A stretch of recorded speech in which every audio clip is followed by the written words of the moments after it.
Hi, this is David Wolinsky, back with another audio interview from the archives of Don't Die. This time I'm bringing to you the second half of my conversation with David OReilly, who's an artist, animator, and game creator. We spoke on October 7th, 2016. If you'd like to read a full transcript of this conversation, please check the link down below in the description, and also down there you'll see a link to my Patreon where your support helps me continue with this project. Thanks. Yeah.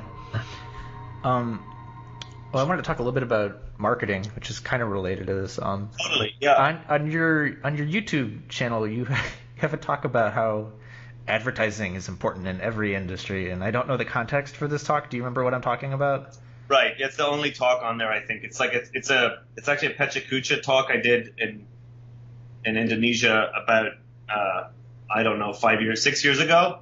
And obviously like very silly and ironic and funny. It's hard to tell. I assume so, but I mean. Oh right. Yeah. Yeah. Well, that was just a bit of fun. Well, it seems like, well, go ahead. I don't mean to cut you off because it sounds like you have something to say already. Well, to be honest, I'm sorry I gave you that impression. That's okay. But let me think.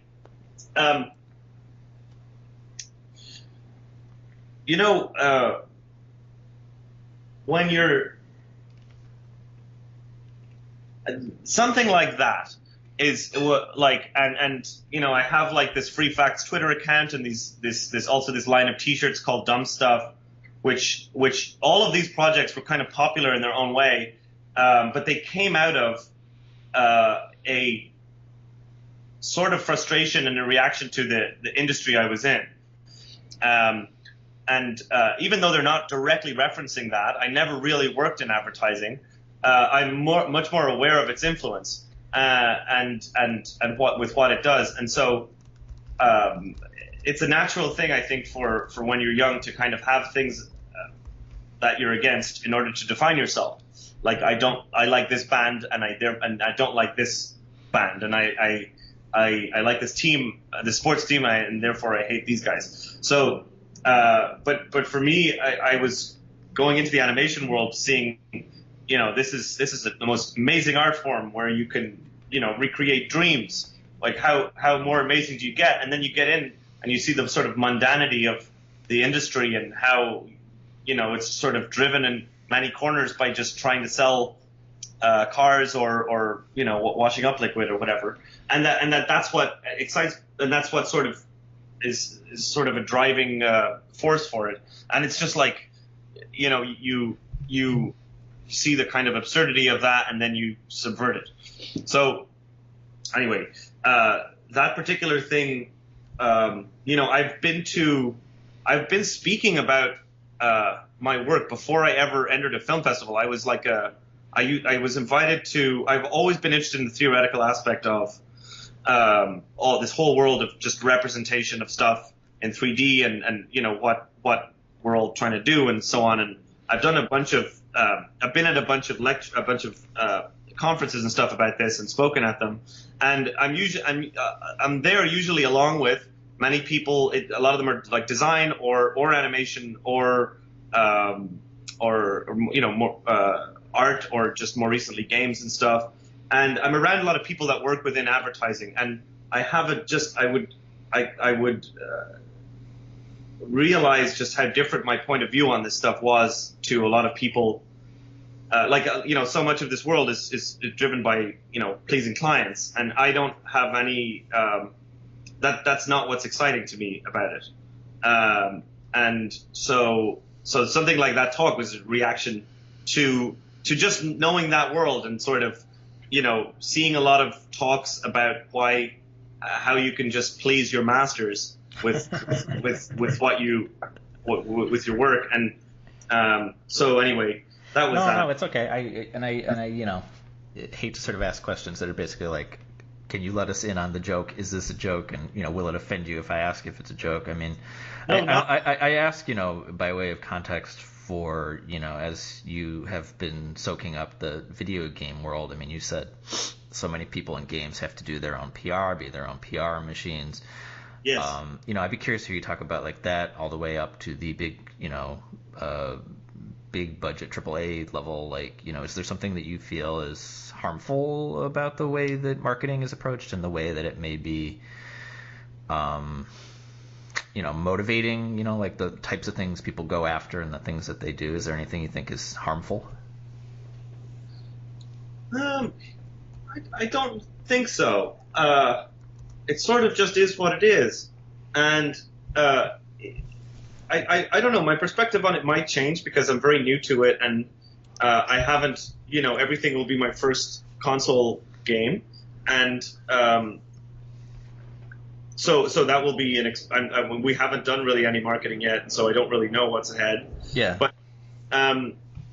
But I do know that already it's just been it's crazy to me, and I think a lot of people where games are their first industry they've been in sort of take it for granted, the amount of general public attention there is on games and the size of the media around it.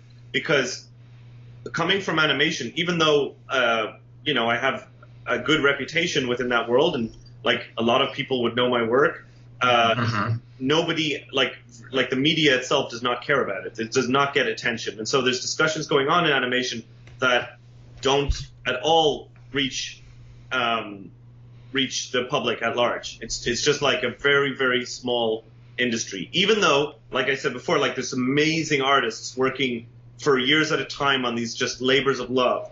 The same way that happens in games, but nobody cares as much. And so in games, it's like you have so much media, and you have the, I suppose you have the magazines, and then you have the websites, and now you have YouTubers and now Twitch streamers, and the whole discussion going on around it is sort of enormous, and that's kind of baffling in a way. I mean, it's amazing. It's a good thing. I think it's probably the most active in terms of the audience's participation in it. Like, people really care about their games. Think about, like, in movies, you might get people to care about your movie for a weekend. That's all you're aiming. That's the most you can aim for. But you have things like Overwatch, where there's just like a contingent of like millions of people that are obsessed with this for a period of 3 years or more, whatever, like a giant cycle of time that you're creating a thing in culture. And that doesn't happen in movies or in music or in other things. That things tend to have a shorter kind of half-life. And so I think it's amazing. And I think you frame it right when you say that they kind of take it for granted, because what I hear from a lot of people, games is their first industry. There's kind of this attitude of like, I did something really awesome. Why does nobody care? Why is nobody noticing this amazing thing that I've done that I really like? Do you know what I mean? Yeah, that definitely happens. And there are really, I suppose there are like a lot of impressive games that don't quite sell. And there's that survivorship bias thing where you just don't hear about it that much. That's not a headline. Things did, unless, it's, and then the spotlight and the discussion has these concentration points on things that can also be just super negative, like the whole No Man's Sky stuff, which is just, the meatiest thing I think I've ever seen in reading about any kind of a project. I mean, it was just in both before and after release, and so yeah. I mean, things do get ignored, and I don't have. Look, everything might get completely ignored. It's a total crapshoot, and I don't know what will happen. And yeah, I don't know. I suppose, I don't know. Is that something that you found a lot, like where you're like, that's tragedy, that thing did not sell? Or... I don't know. I mean, only in the sense that like I kind of have the attitude like, well, if I find it, that's good. But then I also connect that to, it would have been really good if that creator, got a lot more attention and a lot more money and a lot, because that could potentially turn into other things. Yes. I think things tend, like the things that I kind of champion typically fall at like the deadly premonition level of things, where it's like, oh, this is kind of a thing that's special to me. And I think the main thing that I hear from a lot of people, through this, and something I would agree with, is like they really wish that the whole enterprise would sort of decelerate, where a game can come out in February, and if you talk about it in October, it's not like you're talking about the 1980s. That's something that I do definitely agree with, rather than like specific gems. I think we have this other problem now of like there's such a glut of so much amazing stuff that I find myself like I find myself more wondering like what did I miss from the 80s versus like what am I missing right now? Because I'll get around to it sooner or later, but of course that sucks for the creator. Yes. And that's something I've only been like up until recently I used to simply play games because they were well reviewed, and I would only play like a few a year, so I'd be looking at what are the big, and I wouldn't care if it's 3 years old or 5 years old or whatever. Right. And I would be as amazed. And I think now there's an incredible thirst for novelty that and there is so many interesting things coming out that it will probably it's a harder thing to compete within, and for things to really have that kind of sort of solid exposure for a long period of time. But that's an evolution of that's simply just how it goes. And I think that whole system produced, like, take me, like the fact that games grew so rapidly, and that caused a secondary reaction, which was the tools becoming more accessible and easier to use and easier to iterate and to create builds. Mm-hmm. And that in turn caused people like me, who are coming from a sort of parallel industry, to be able to come in. So I can't complain, because I think that this whole outgrowth is causing the diversity you're seeing. Like the fact that so many AAA things come out is also intimately tied with the fact that indies come out, and successful indies are intimately tied into the fact that more indie things are coming out. So it's I don't know. I mean, there's one way of looking at it, saying like, it's a tragedy that it's so active. But another way of looking at it is like, it's amazing that there's so many good things coming out, and we're sort of, and I do think there's, in a sense, we're in a golden age of games, and it's harder to see that. And I've read tweets of people saying, well, we're in the dark age of games, and so it's just a perspective thing. But if you don't have any stakes, and if you're looking at it as a total, as a gamer, let's say, it's a pretty good time. I think it's a very interesting time. And I'm talking about a gamer who's like totally not involved in the games industry. Some like a person who just bought a console and is like, what are games like in 2016? Maybe they've never played a game since they were a kid. I mean, they're going to be blown away. And I see that with friends. Most of my friends here are in various fields, and they discover games at different paces, and it's really interesting to see their reaction to what's going on now.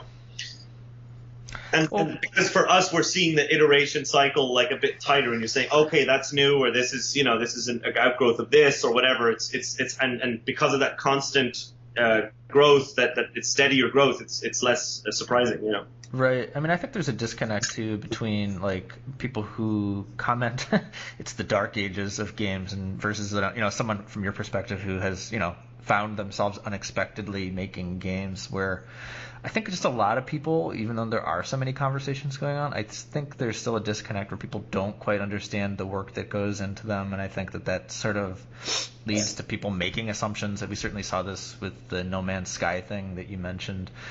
I mean, for you, that learning process, like, what do you feel like critics or the audience at large, like, what do they just not grasp or understand about the work that actually goes into making a game? Yeah, that's a good question. I think you asked this variation on that on the email before, and it's a really interesting one. Like, there are things, like, things get so hammered if they don't have a solid 60 frames a second, and that's just one isolated example. And there is an impression that, like, it just takes, there's a flip of a switch that the developer forgot to hit. But I mean, the overall complexity of game development in constructing virtual worlds is not very well understood, because there's so much to it. I mean, there's just the learning curve to not even making a game, but just making like good assets is huge, and like the level of knowledge required to simulate even a simple world is quite large, and so there's a gap, but that's not necessarily a bad one, because it's kind of nice that it's kind of mystifying, you know? Like, if, say, like, not every person that reads a novel is a novelist. Most of them aren't. And it's nice. It's nice that there's a sort of element, and, you know, people are assuming they know how it works. You know, most people, when you're a kid, you think that movies are just people talking. They're making stuff up as they go along. But that only happens if it's done very well, right? When I was a kid, I used to think, you know, jingles, songs for commercials. I used to think it was a very bizarre coincidence and an amazing coincidence that there would be songs about life insurance, and yeah, I thought that it already existed in that state. Like, where did they find this? That's so weird. Yeah.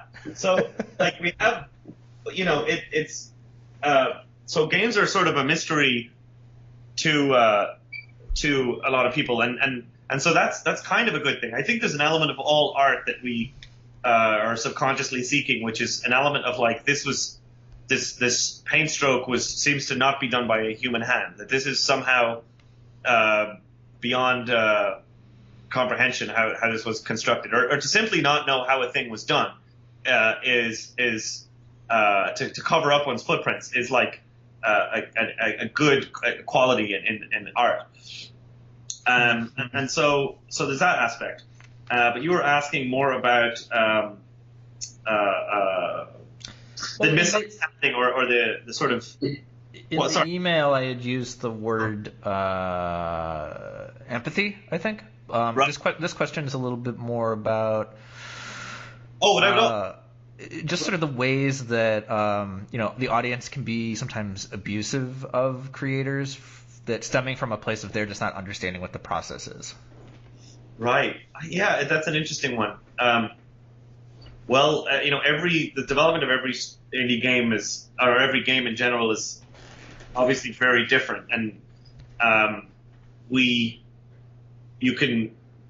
don't know if you need any like additional information when you're receiving a piece of art or whatever it is, if it's like a blog post or a game or a photograph. Like, if you need additional information, say, well, you know, that was the last thing they wrote before they died or something. If that makes an impact on it, I don't know. It's a very sort of postmodern thing, like changing one's experience of a thing based on information not contained in the thing itself. And I don't know. I think I answered that as saying, like, I don't think there needs to be great sympathy there. Right. But in fact, I think things are quite sympathetic. The fact that I was reviewed at all for Mountain was a surprise to me. The fact that so many websites picked up on it was a shock. And so, you know, and I think that there is it benefited. From my perspective back then, I remember this is like none of my, like, I'd say Mountain got more press in a week than than a decade of animation work got in a decade. So you know, indie games do benefit from the fact that the same outlets that are covering these giant multi-million dollar franchises is also covering what people are up to in their bedrooms is a good thing, and because there's a giant separation in animation between feature animation and short animation, right? Mm-hmm. And they're not covered by the same people. People just do not care about shorts. But so in games, there's it's all kind of put together, and an indie game can win an award the same way as can win the highest award in the games world. As a AAA thing. What is that highest award? I don't know. I don't think there's an Oscar for games. I was going to ask you a little bit about awards, but yeah, I don't know either. I don't know. I think it's still probably forming, but you know, the fact that I think there's a lot of places that have given them out, and you know, you have I guess is GDC has one, and I don't know, various. When I was at E3, it was like every publication had their own award, and some games you go around and have like 40 stickers of awards that they've won, best of show, and all of that stuff. So, the fact that that these giant things exist alongside these very personal or rather just independent things is great, and the fact that I'm making this game essentially. I think of it as a total art project. I'm not at all thinking of the market or the existing audience, or there's no genre to it, and so on. And yet Sony is putting it in their things and in their shows when they're doing them, and that's amazing to me. So I think it's good. I think ultimately look, I only know my experience within it, right? And so it doesn't apply to everybody, but I came out of, I had no connections in this world, and I came at it from such a left field. I wasn't giving people anything they necessarily were asking for, and yet I managed to have a game and then make enough money to make another one. And to me, that's amazing, and that doesn't happen most of the time in other things, at least in other things I've tried. So I have only my experience, but it's been a good one, and I think and coming at it from the perspective of knowing animation, I think it's great, and I'm really happy about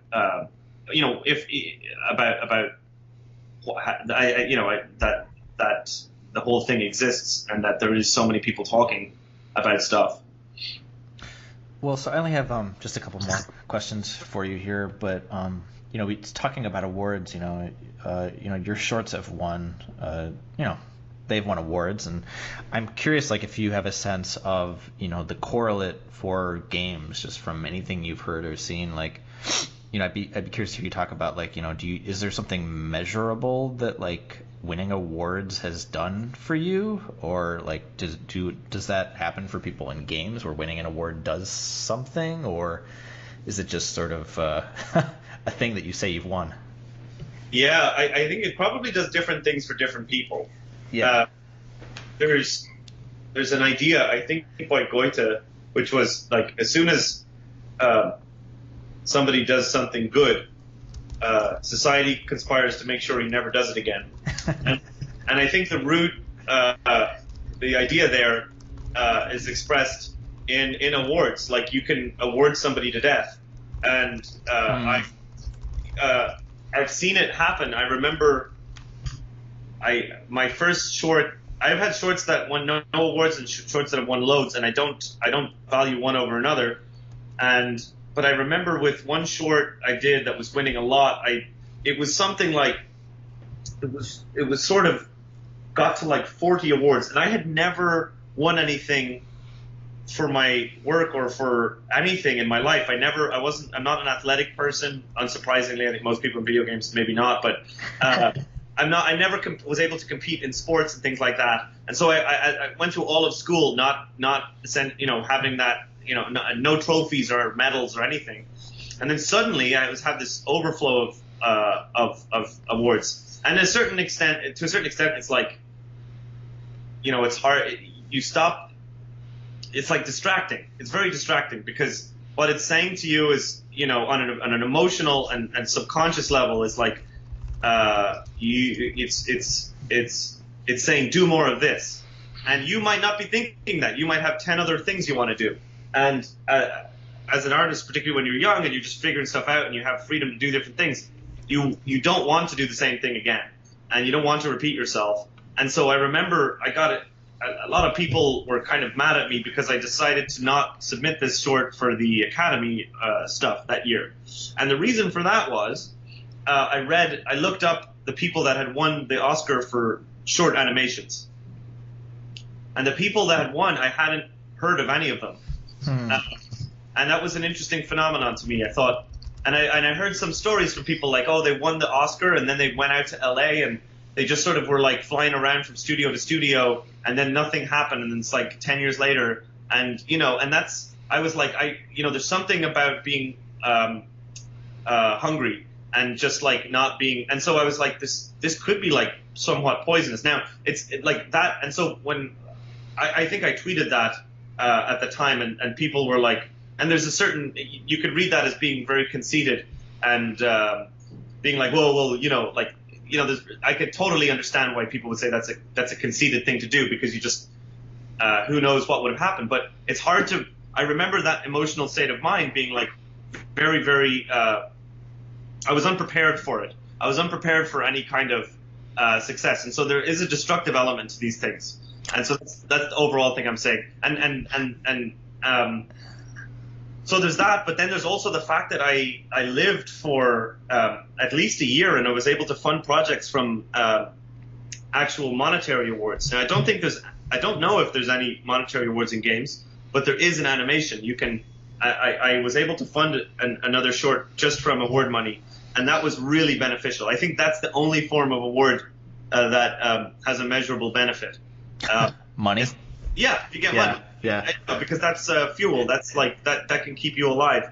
And the award itself is just sort of meaningless. And like I said, does have it's unpopular it's an unpopular opinion, but it does have a destructive element to it as well.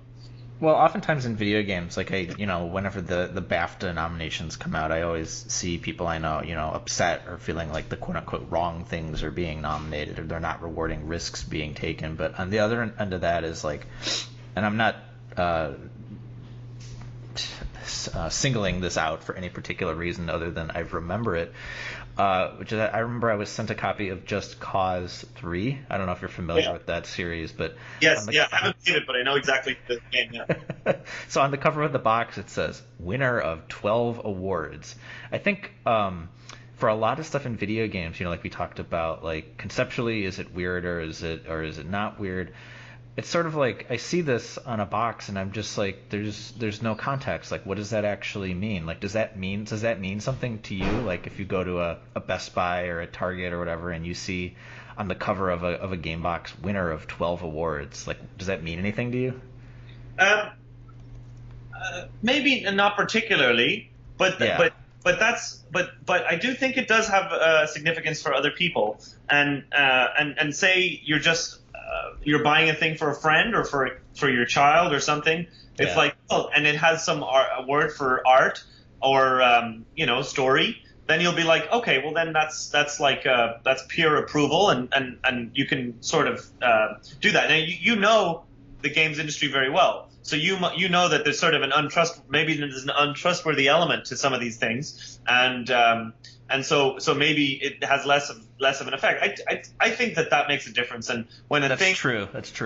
And so when a thing has and it's really like, think about like there's still very interesting films coming out of all over the place, and they don't have much of a chance to compete with Hollywood is also, like, art is just in a very decadent phase. It's very hard for an indie film to compete and to get seen. And so having awards is really beneficial for that. And so and also for indies, like indie developers won't have, you don't start an indie game thinking I'm going to spend half of the budget on publicity, but you don't have the luxury. So that is definitely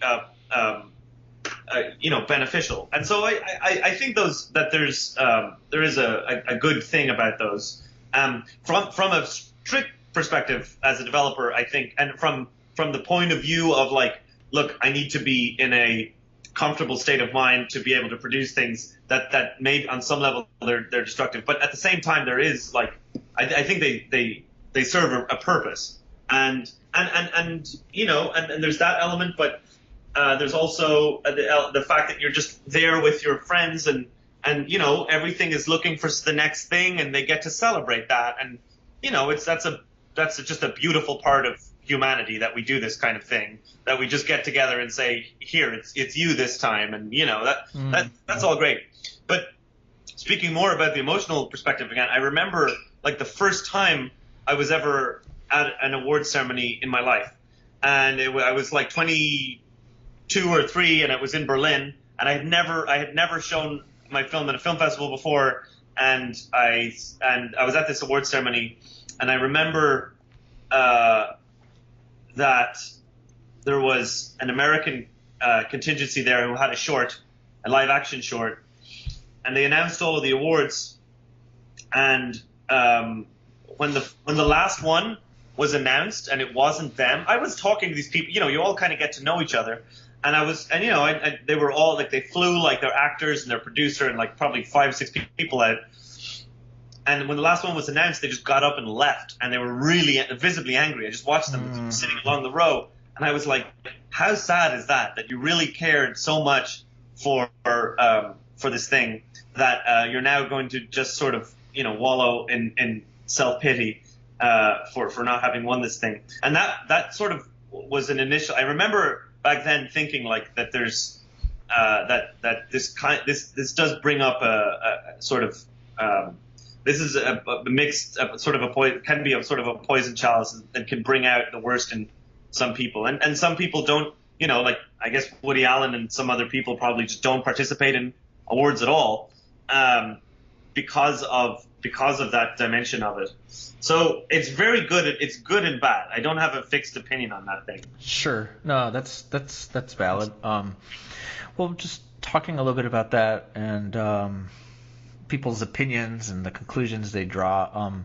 I sort of want to circle back to something I mentioned earlier, which was that Medium piece that you wrote. And I don't know how long ago it feels like you wrote that, but right. You talked a little bit about you used the word sort of ignorant in the way that some game sites wrote about you, just as far as, not doing their due diligence and just copying things other people had said rather than going to your site. I'd be curious to hear you talk about that, but sort of more broadly, I mean, do you remember being struck by the way, quote-unquote, games places wrote about Mountain versus the way, quote-unquote, non-games places wrote about it? You understand that distinction, right? Yeah, totally. Okay. Well, I should say that, that whole piece came out of a kind of a frustration of being in the middle of two totally divergent sort of opinions. And I had never been personally kind of insulted as much as I had with Mountain, but I had also never been praised this much or never had such validation. And so there was no kind of consensus that ran through the thing. And so I sort of felt like, and the consensus overall changed over time. And I think I wrote in there that like the Steam reviews were initially very negative, and then they swung positive when people realized, oh, there's more to this, and it's actually trying something, and it's not hurt. It's at least not hurting anybody. And so, I was experiencing that from my perspective and trying to sort of communicate that. I definitely don't have anything against people that are going to come to something like that and say, this is bad, this is terrible. Everybody has their perspectives, and to be honest, I have nothing against that. The thing that more kind of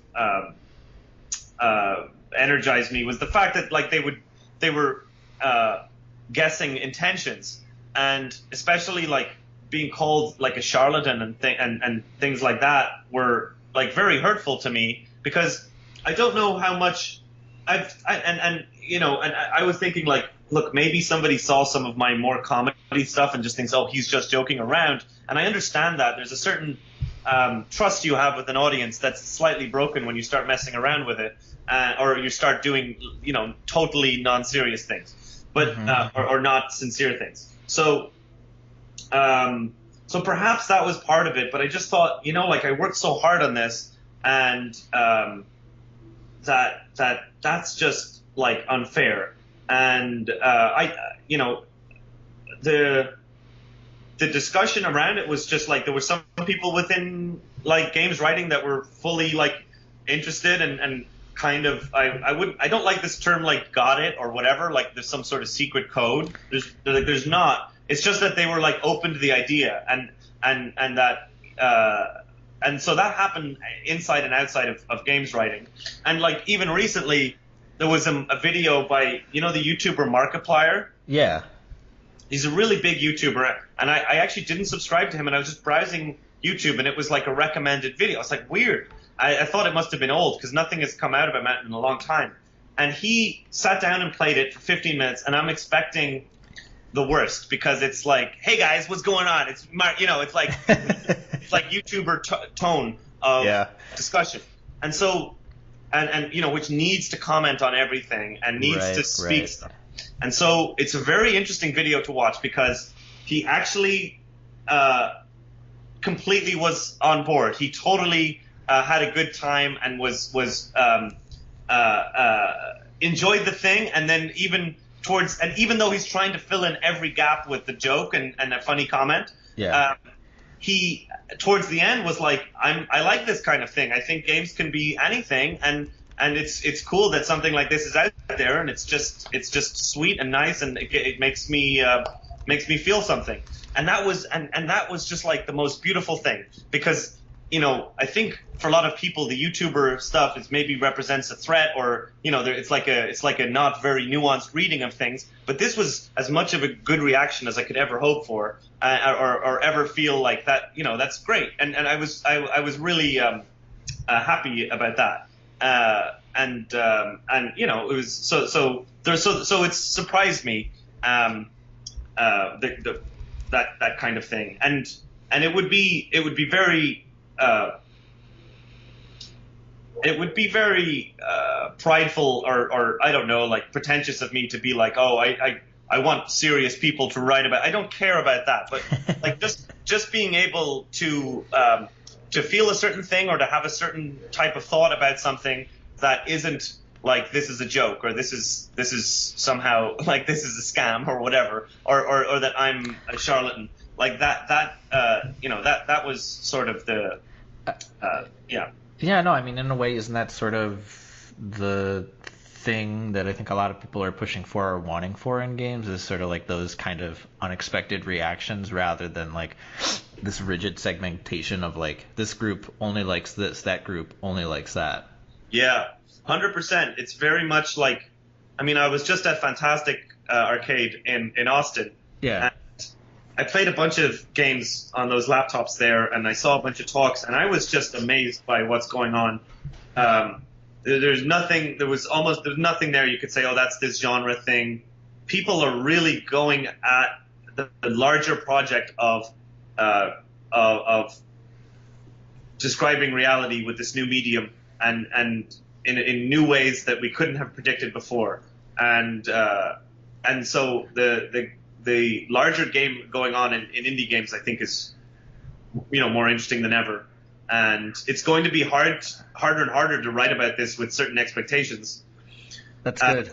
And more and more needed to write about it with a totally open mind as these things start coming out and finding audiences.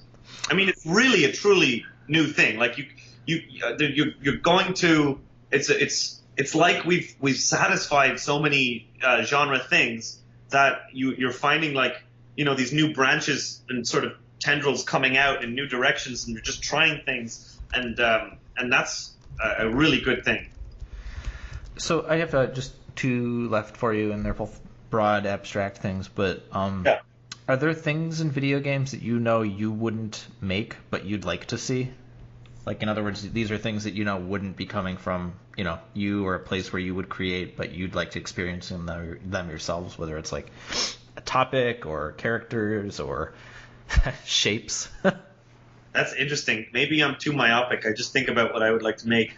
I really think that's true. I'm not being facetious. I'm trying to think of. I need to think about that. Like, I know what I'm not interested in. Like, I have no interest in puzzles, and I have friends who make games like Alexander Bruce, who did Antichamber. It's a great game, and I really enjoyed it. But I at the same time, I simply or like The Witness or something. Like, I know that this is doing things to my brain that I just don't enjoy, and I have feelings about certain areas in games that I just like. I have no interest in that, and I know that many people would say that's an essential component to games, and that's that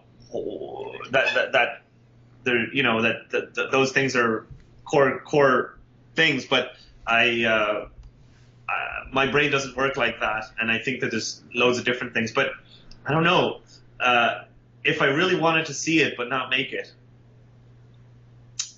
I can't answer that. It's a really good question then. Thank you. Well, this last one is going to be similarly unanswerable.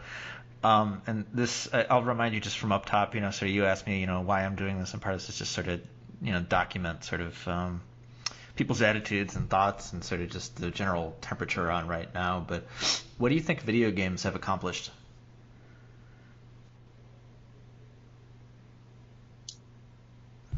That is a broad one. Yes. Typically, and I'll talk so that you can see if there's anything you react to, but typically people will laugh and say everything, or they will laugh and say nothing, and then sort of... Yeah, I mean, it really depends on, like, the word accomplished is so open and subjective to different people. And so if you were a producer or an accountant at a game studio, you'd be like, well, they would have one story, and then you have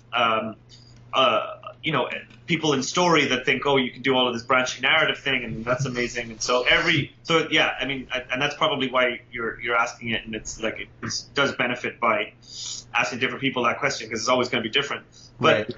For me, the largest accomplishment is probably is the tools themselves, the technology of essentially real-time simulation have expanded just dramatically from very simple from what it was 5 years ago, 10 years ago, 15 and 20 years ago. Like you're witnessing growth of a medium in that and in technologies used to simulate the natural world, like that are just breathtaking, and that exposes itself in things that don't get a lot of press, such as normal maps and various, and using multiple cores and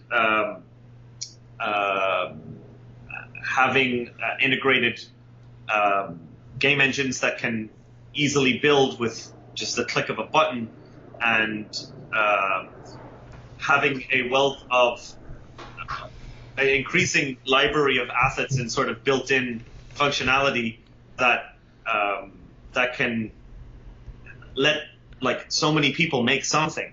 So I guess I'm talking about the technology. If and that's part of my attraction to it, is the tools. If you like animation itself, all animation software, with very few exceptions, at least in 3D,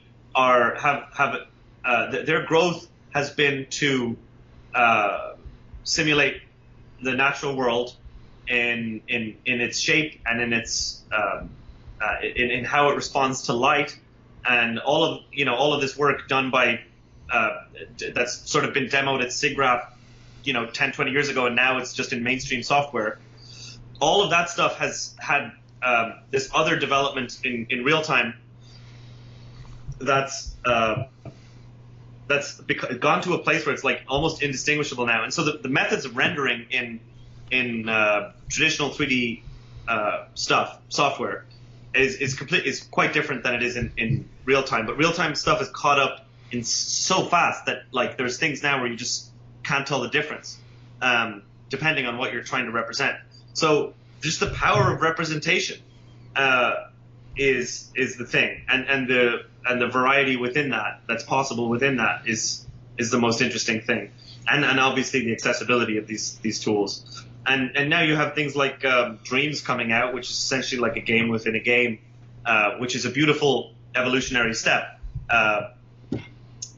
where it's sort of, we're starting to create our, it's sort of that's a main property of life, is generate more of yourself, and it's sort of happened. This sort of meta thing is starting to happen, and that's beautiful too. And so, but yeah, it's the. But the shortest way of saying it is just this real the what it's doing on the technical side, the power of representation possible. I don't know how to reduce that, but I've seen it. I've seen it grow and just evolve, and it's really impressive.